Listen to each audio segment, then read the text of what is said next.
Good morning, everyone. So I'm the last reporter. So um, my topic is all about the indigenous materials are widely used in architecture, such as the construction of bahay kubo and bahay bale, bahay na bato, and other indigenous agricultural structures. So the first is bahay kubo. So as a cultural icon, a cultural heritage, and has symbol of togetherness, Bahay Kubo is also known as a nipa hut. This typically hut symbolizes the typical Filipino family as a close-knit family. So, ang bahay kubo, ang bahay kubo kung sa English is nipa hut. So, ito ay isang uri ng steel house na gawa sa katutubong materyales tulad ng kawayan, nipa farm, at iba pang mga local na yaman. So, the second is bahay na bato. So, it is also known as the house of stone, or better still, stone house. This type of house is considered as an updated version of the traditional bahay kubo.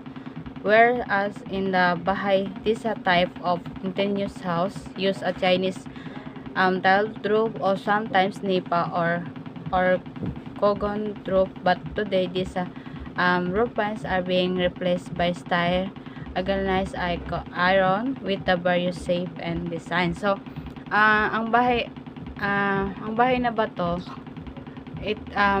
gawa sa bato at kahoy. So mas malaki, mas matibay kaysa kumpara sa bahay na kubo.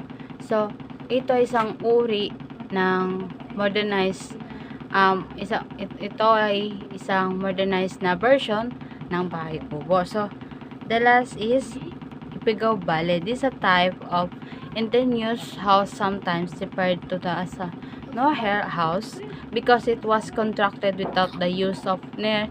It is considered to be one of the most indigenous and nearly perfect agricultural constructs ever made by man.